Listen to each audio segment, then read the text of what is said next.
here's what I think the downside of living in bubbles is, and there are many downsides, but let me name one.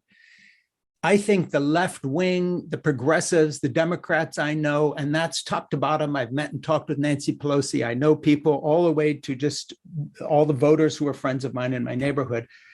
Living in these bubbles, sort of concentric circles going out, protects you in a way that leads to your demise when you underestimate the power of your opposition. Yeah.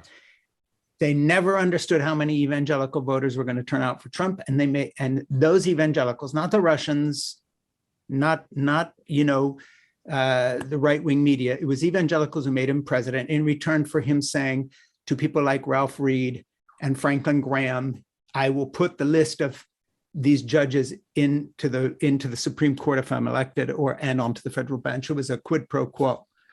All the way along the line, it was, we're paying for this bubble, because if you're living in a left-wing progressive bubble, you're always underestimating both the numbers, the power, and the intelligence of, because you were looking down on these people.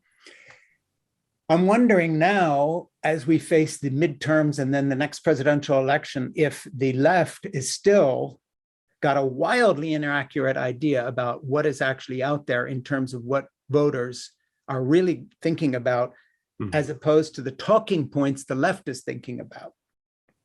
Well, I think you and I disagree on our ideas on what left, center, and right are in this case. And that's understandable. I mean, these things are just completely subjective ideas, right? Yeah.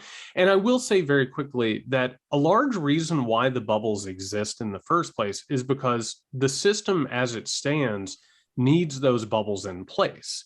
So like right now I'm an academic. I'm at a university. I'm a professor. I grew up working class. I do not feel comfortable within the academy. I'm with a lot of people who grew up with a lot more money than I did, and in a different sort of class than I did. So as a result, when I have conversations with other academics, they feel so far off base about what they think about my family, what my community was about. They do not understand these people. It is much easier in our current system to look at those people, Trump voters, evangelicals, you name it, and say, oh, they're just ignorant. They don't know what's going on. They kind of deserve their lot in life, which is a large problem in America right now. It's the idea that, oh, you're not doing well. Well, guess what? That's your fault. And by the way, that's the prosperity gospel that came as part of this ideological project we're talking about. God will bless you if you do the right things. Exactly. And this is even a secular idea. It does not have to be religious. Like, you have basically in America, you have a lot of different classes that look at each other and just absolutely either detest one another or think they're getting what they deserve, or they wish for what the other one has. That class problem is exacerbated by the fact that there is an incredibly wealthy group of powerful people. We're talking about the type of donors who are spreading these conspiracy theories. Sure, and like the Mercers, for instance. The Mercers, the Kochs, you name it. These people have an incredible constellation of think tanks, foundations, and organizations that use the conspiracy theories we're talking about. That religious ideology, that religious narrative. They use those things to protect themselves, to make more money, to eradicate government. They have just absolutely done an incredible job on this. So there is a lot of financial incentive to spread these conspiracy theories. Yeah. There is everything to gain from all Americans. Well, I guess it would be like 98% of the population realizing their lives are being made worse because of this, that they're making less money than they possibly could, that the system is collapsing because the situation is growing worse and worse and worse. You're not going to have clean air. You're not going to have clean water. On top of that, you're going to have guns everywhere. I mean, you name it. All of this is a result of that top-down operation.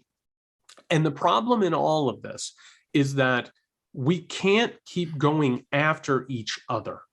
And as we're going after each other, we're actually carrying out the game plan of the people at the very, very top who use their money to divide us. Would you say the people at the very, very top of the left and right, or just the right?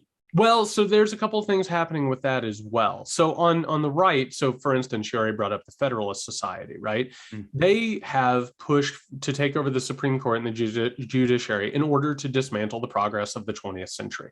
They've done that for almost 50 years, by the way. Absolutely. This is a long-term, keep your eye on the ball plan. And by the way, they have completely lapped the Democratic Party multiple times. I mean, the Democratic Party has had no answer for this whatsoever. Yes. And meanwhile, something that has happened right around the time that you're talking about, like as Reagan is starting to rack up these giant electoral victories, the Democratic Party has a moment where they're like, we have to change. We have to be more like the Republican Party. So what do? They start courting corporate donors. They start courting what we would call the professional managerial class. Meanwhile, they're not worried about labor. They're not worried about minorities, vulnerable communities, you name it. So what ends up happening is that the government for the past few decades has been completely bought out by these wealthy interests. They have completely taken over our government, almost to a person, almost to an institution. And as that has happened, we have, as that pie continues to shrink and shrink and shrink, we're divided against each other constantly. So one of the things that is an absolute failure of the moment, and this is the Democratic Party, you can call it the left, you can call it whatever you want. I mean, the left has been effectively destroyed. If we're talking about where we are on the spectrum, everybody now is pitted against each other for who can get a piece of the increasingly shrinking pie. So we're having fights with one another about who deserves what or who deserves blame. And while that is happening, the people at the very, very top, they're growing their wealth. They're growing their power. And these conspiracy theories, this ideology we're talking about, is weaponized to keep us at each other's throats. And weaponized, I may say, by people on the right, at least, who I know personally in some cases, who I also know don't believe the conspiracy theories they're peddling at all.